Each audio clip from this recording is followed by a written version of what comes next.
The rain fell hard, pounding the cracked asphalt like it was angry. Cars zoomed by, their tires splashing water high into the air, none slowing down, not even for the silver Bentley parked on the shoulder with its hazard lights blinking like a distress signal. Inside the car sat an elderly white woman, her hands shaking on the steering wheel, her phone dead, and not a soul stopping to help. Until him. A young black boy, maybe 13, pedaled slowly down the same road, his hoodie drenched, the front tire of his old bike wobbling with every bump. He noticed the Bentley immediately. It was hard not to. Expensive. Out of place in this rundown part of town. But what caught his eye wasn't the car. It was the way the woman inside looked, scared, frustrated, and helpless. He stopped. For a few seconds, he just stood there, unsure. He knew what the world could think, what people like her might assume about a boy like him walking up to a fancy car. But then he thought of his mom. How she always said, do good even if no one sees it. Especially when no one sees it. He parked his bike gently by the curb and approached, careful not to get too close. "Ma'am? Do you need help?" he asked, voice low but sincere. The woman's eyes narrowed at first. She hesitated, rolled down the window just a crack. I have a flat. And no signal. "I've been waiting here over an hour," she said, her voice guarded. "I can fix it," the boy offered. "I know how." She paused, scanning him. Torn shoes. Muddy jeans. A worn-out backpack. Definitely not a mechanic. Still, something about his tone disarmed her. She slowly unlocked the door and popped the trunk. 10 minutes later, he was on his knees, soaked to the bone, hands black with grease, working the lug nuts like a pro. He didn't ask her name. He didn't ask for anything. Not even an umbrella. She watched silently from inside, warmth from the heater on her skin while the boy shivered in the rain. Something stirred in her chest. A feeling she hadn't had in years, gratitude. When he finally finished and stood up, she opened the door and held out a $20 bill. He looked at it, then shook his head. "I didn't do it for money," he said simply. Then picked up his bike and rode off. She sat there stunned, watching the boy disappear into the rain. She didn't know his name. She didn't know where he lived. But what she did know was this. She had to find him. The rain had stopped, but her thoughts hadn't. Even hours later, wrapped in a warm blanket at home with her phone finally charging, the old woman couldn't shake the image of that boy, drenched in rain, hands covered in grease, turning down money like it meant nothing. In her world, no one did anything without a price. Kindness without motive? That was rare. Too rare. The next morning, she stared out the window over her estate, sipping tea she could barely taste. The silence of her mansion felt louder than usual. Something tugged at her. A strange need she hadn't felt in years. She had to know more. Who was that boy? Where did he live? And why did he help her? Meanwhile, across town, the boy, his name was Jalen, was up before the sun. He moved quietly around their tiny apartment, not wanting to wake his mom or little sister. His uniform was wrinkled and his shoes still wet from yesterday, but he didn't complain. He never did. His mother, a nurse working double shifts, didn't know what had happened the day before. He figured she had enough to worry about already. By the time he left for school, the streets were busy again. Cars honking. People shouting. Life moving fast. But not for her. The woman was back on the same road by mid-morning, her driver behind the wheel this time. She pointed to the spot where her Bentley had broken down. "Slow down," she said. "I need to look." The driver gave her a curious glance. "Ma'am, we're in the south end. Not the safest area." "I'm aware," she replied, eyes scanning the sidewalks. They circled twice. Nothing. She didn't know what she expected. Maybe he lived nearby. Maybe he walked this road often. Maybe the universe would somehow help her spot him again. But the streets were filled with faces and none of them were his. Still, she wasn't ready to give up. Back at school, Jalen was trying to focus. His history teacher was going on about industrial revolutions, but all he could think about was the way the woman had looked at him when he refused her money. Confused. Almost offended. Then, something else. Gratitude. He didn't help her for a reward. He helped because it was the right thing to do. Still, a small part of him wondered, would she remember him? Would she tell anyone? But by lunchtime, those thoughts faded. He had bigger worries. Homework. His mom's late rent notice. Stretching their groceries another week. Helping that woman? That was just a moment. It didn't change anything. Or so he thought. 2 days later, as he walked out of school, Jalen saw something that made him stop cold. A black town car, parked at the curb, and standing beside it, her. The old woman, dressed in a beige coat and pearl earrings, smiled the moment she saw him. Not a tight, polite smile. A real one. The kind that says, "Thank God I found you." "Jalen, right?" she said softly, as if unsure. He blinked. How did you know my name?" "I asked around. Your school principal remembered your face from a photo I had. I hope you don't mind." He didn't know what to say. She stepped closer. "I didn't get to thank you properly. You helped me when you didn't have to. I haven't been able to stop thinking about it." "It was nothing," Jalen muttered. "You were stuck. I just helped." "No," she said, her voice firm but kind. "It was everything. And I'd like to talk to you, if you'll let me." Jalen looked at her, uncertain, the weight of the world still on his shoulders. But something told him this wasn't just about thanks. Something was about to change. Jalen didn't say much as he sat in the back seat of the luxury town car. The leather felt too soft, the silence too heavy. He wasn't used to this kind of space, clean, calm, expensive. It felt like sitting in a different world. The woman, now properly introduced as Mrs. Evelyn Carter, sat beside him, hands folded in her lap, studying him carefully but not in a judging way. More like someone looking at a puzzle, trying to understand all the pieces. "Do your parents know where you are?" she asked gently. Jalen nodded. "My mom's at work. She's a nurse. Always working. She doesn't get off until midnight." Mrs. Carter smiled. "She sounds like a strong woman." "She is," Jalen said proudly. "She raised me and my little sister by herself." There was a pause. Evelyn glanced at the driver, then back at Jalen. "I want to take you somewhere," she said. "Just a quick stop if you're okay with it." Jalen hesitated, but something about her voice, her eyes felt safe. "Okay," he said quietly. 10 minutes later, they pulled up to a small diner on the edge of the city. The kind with red leather booths, checkered floors, and jukeboxes that hadn't worked in years. They slid into a booth and the waitress, clearly recognizing Evelyn, rushed over. "Your usual, ma'am?" "Make it 2, she smiled. "And a milkshake for my guest." Jalen tried not to stare, but everything felt surreal. Just 2 days ago, he was fixing a flat tire in the pouring rain. Now he was having burgers and shakes with a woman who looked like she belonged on the cover of a magazine for wealthy retirees. Between bites, Evelyn asked questions about school, his dreams, what he liked to do.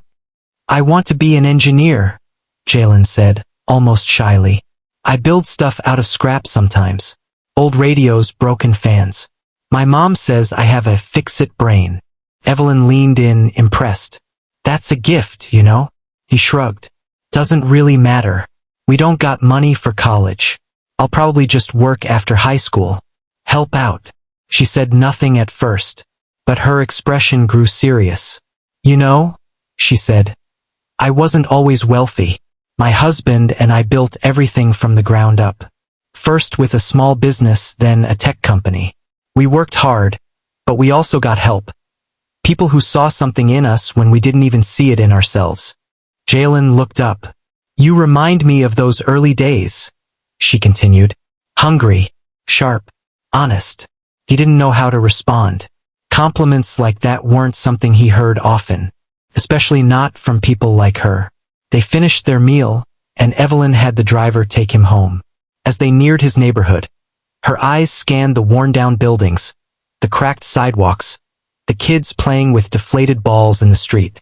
He pointed to a faded apartment building. "That's us. 3rd floor." The car stopped. Jalen opened the door. "Thanks for the food," he said awkwardly. She touched his arm before he stepped out. "This isn't the end, Jalen. I meant what I said. I'll see you again soon." He nodded slowly, unsure what she meant, but too tired to ask. As he climbed the steps to his apartment, he felt a strange weight in his chest. Not fear, not confusion, hope. Mrs. Evelyn Carter wasn't one to make promises lightly. The morning after her lunch with Jalen, she sat in her sunlit study, sipping tea and staring at a notepad filled with scribbles. His name, his school, his story. It echoed in her mind like a song she couldn't shake. She was in her 70s, a widow with no children, no family nearby, and more wealth than she'd ever imagined having in one lifetime. But for years, she felt like something was missing. She'd built empires, bought properties, donated to charities, yet none of it filled the quiet. But that boy? That moment on the roadside? It had sparked something real. She made a decision. She would change his life. The next week, Evelyn called Jalen's school. She didn't want to scare him or embarrass him, so she kept it discreet. "I'd like to meet with the principal," she told the secretary. The school was cautious at first. People didn't just walk in asking about students. But when Evelyn Carter introduced herself and explained she wanted to create an educational opportunity for a deserving student, they welcomed her warmly. The principal, Mr. Gaines, listened carefully as she told him about Jalen. "He's one of our brightest," he said. "Quiet, polite, hardworking, keeps to himself mostly. But he's sharp. I've seen the way he thinks." Evelyn smiled. "He told me he wants to be an engineer." Mr. Gaines nodded. "He could be, if given the chance." That evening, Jalen came home to find his mom sitting at the kitchen table holding a neatly folded letter. She looked up at him, eyes filled with questions. "Who's Evelyn Carter?" she asked softly. Jalen froze. She's the woman I helped. With the flat tire." His mother raised an eyebrow. "And now she's asking to meet with me. At school. About something important." He sat down, heart pounding. "She's nice. Rich, I think. She took me for food once, asked about school and stuff. That's all." His mom exhaled. "She wants to talk about your future." "Jalen, what exactly did you say to her?" "I didn't say anything special. I just helped her." She shook her head with a smile. "Sometimes that's enough." The next day, Jalen and his mom sat in the principal's office. Evelyn arrived minutes later, calm and graceful, carrying a small folder. "Thank you for meeting me," she said warmly. Jalen's mom offered a cautious nod. "I'm still not sure what this is about." Evelyn sat down and opened the folder. "I've created a scholarship," she began. "Full tuition to one of the best private schools in the state. Transportation, books, meals, everything covered. And if Jalen chooses to accept it, I will personally mentor him." Jalen's mom blinked, stunned. "Why?" Evelyn looked straight at Jalen. "Because when you thought no one was watching, you chose kindness. And I believe the world needs more of that."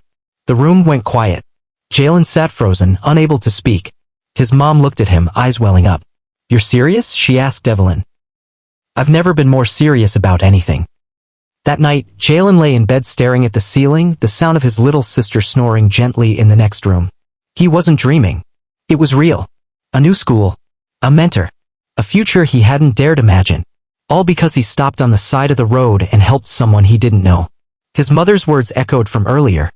Sometimes doing the right thing pays off in ways you can't even see coming.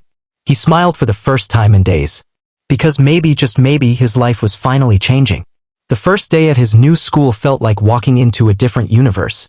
Jalen stood at the gates of Brookridge Academy, staring up at the towering stone buildings and manicured lawns. Everything felt too perfect, too clean. Students in crisp uniforms hurried past him, laughing, checking their tablets, stepping out of sleek black cars.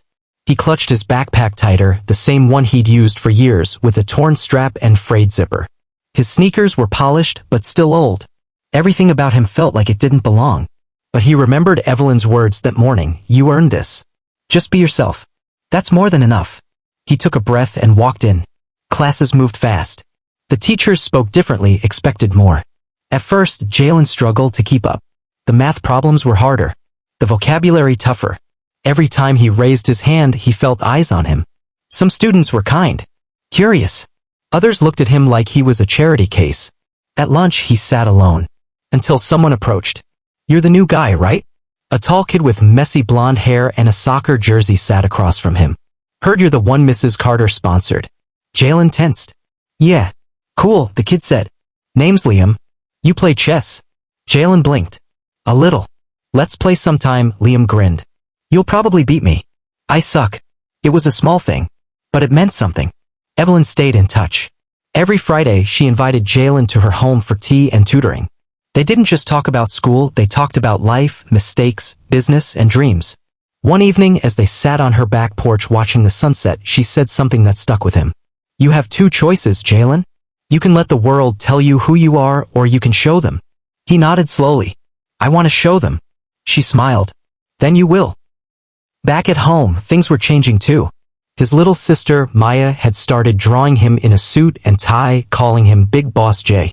Their mom, though exhausted from work, had a new spark in her eyes whenever she looked at him. "You make me proud," she whispered one night. "No matter what happens, always remember where you came from, but don't let it keep you from where you're going." But not everything was easy. One afternoon, Jalen overheard a group of students in the hallway. He only got in because of pity. "Must be nice having a millionaire take care of you." He's just a project to her. The words stung. He didn't say anything. Didn't show it. But that night, he told Evelyn. She didn't look angry. She looked calm. Steady. Let them talk, she said. They speak from small minds. You don't have to prove anything to them. Only to yourself. He nodded, but the weight of it sat in his chest. A month passed. Then, too, grades started climbing. Teachers began praising him. Liam became a real friend. Maya's drawings turned into dreams of her own. His mom smiled more. And slowly, Jalen began to believe he truly belonged. Not because of a scholarship. Not because of pity.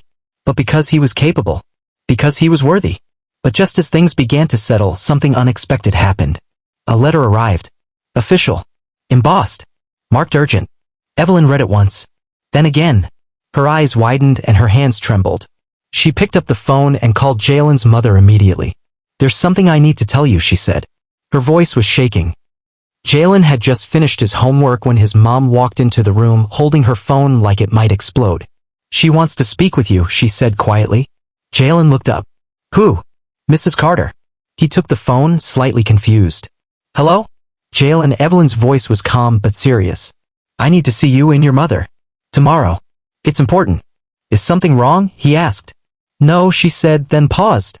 Actually, something very unexpected happened. I think it could change your life. The next morning, they arrived at Evelyn's home earlier than usual. She led them into the same cozy sitting room where she and Jalen had shared so many conversations.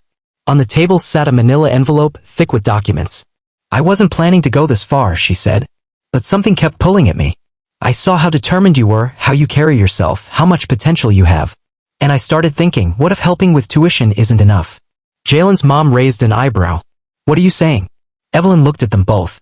I made a few calls. Quietly. I contacted an old friend of mine who runs one of the top engineering prep programs in the country. Private mentorship, early college credits, internship connections, all of it. Only 30 students a year get in. I told them about you. Jalen's heart started to race. Me?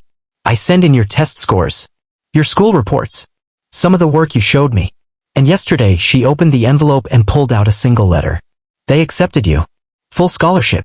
Jalen stared at the paper in shock. His mother covered her mouth. Oh my God. I didn't want to tell you unless it was real, Evelyn said. But it's official. You've been selected. And it's more than just a school program. It's a door, one that could lead to a full ride at the university of your choice. And eventually, your dream job. Jalen stood slowly like his legs weren't working right. I didn't apply. How did they? They trust my recommendation, Evelyn said. And your record speaks for itself. You didn't get this because of me, you got it because you're worth investing in. His mom sat down, wiping a tear from her eye. I always knew you had something special in you, she whispered. Jalen couldn't speak, couldn't move. This was happening. This was real. Evelyn stood and placed the letter in his hands. I'll handle the fees, the travel, the materials. You won't need to worry about anything. All you need to do is say yes. He looked at the page again. The letterhead. His name. The words congratulations at the top. Then he looked up at her. Why me? He finally asked. Why go this far? She smiled softly. Because you didn't ask for anything. You gave when you didn't have to. You reminded me that some people still do the right thing simply because it's right. And the world needs more of that. That night, Jalen sat on the front steps of his apartment building, watching cars pass by, lights flickering in windows. Everything was changing. Fast. He was scared, excited, overwhelmed. But one thing was certain. His life would never be the same again. And it all started because he stopped on the side of the road and chose kindness. Months passed. Jalen didn't just survive the elite mentorship program, he thrived. He was up every morning before sunrise, diving into physics problems and programming challenges while the rest of the city slept. On weekends, he shadowed engineers at a major tech firm, taking notes, asking questions, soaking up everything like a sponge. His mentor, a sharp-eyed woman named Dr. Haynes, called him the future. And when the time came to apply for college, Jalen submitted his applications with confidence, not fear. Meanwhile, back in his neighborhood, something began to shift. People started noticing him, asking questions. Little kids watched him walk by with a laptop bag and said, I want to be like him. Teachers at his old school started using his name as motivation. His mom, still working 2 jobs, now walked with her head a little higher. And Evelyn? She was never far behind. One day she invited Jalen and his mom to dinner. A small, quiet celebration. Nothing fancy. But after the meal, she brought out one last envelope. "This," she said, sliding it across the table, "is your future." Jalen opened it slowly. Inside was a letter and acceptance to MIT full scholarship. He froze. "This is real." She nodded. "They called me personally. Your mentor gave you the highest recommendation she's ever written." His mom let out a sob. "Baby." Jalen sat back in the chair, completely silent. For the first time in a long time, he didn't have words. And then he smiled. Weeks later, just before leaving for college, Jalen stood on the side of that same rural road where it all started. He was older now. Wiser. The world felt bigger, but he felt ready for it. He looked down at the dirt where his old sneakers once stood, fixing a stranger's tire. Except, she wasn't just a stranger. She was the beginning of everything.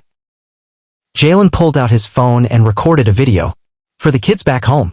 For anyone who felt invisible, unimportant, overlooked. He spoke from the heart. "I stopped because someone needed help. I didn't know who she was. I didn't care. I just saw someone struggling and did what I hoped someone would do for my mom or for me." He paused, staring into the camera. "And that one moment, one small decision, changed my entire life." And now to you, the one listening to this story. Maybe you're wondering if doing good really matters. Maybe you've helped people and wondered if it was worth it. Or maybe you're still waiting for your breakthrough. Jalen's story is proof. One act of kindness can echo farther than you ever imagined. So don't stop being kind. Don't stop showing up. You never know who's watching or what doors it might open. What would you have done in Jalen's shoes? Would you have stopped to help? Would you have trusted someone like Evelyn? Let me know in the comments. I want to hear your thoughts. And if this story inspired you even just a little, go ahead and hit that like button. Share it with someone who needs a little hope today. And don't forget to subscribe for more powerful, real-life inspired stories that remind us humanity still has heart. Until next time, keep doing good. You never know who you might inspire.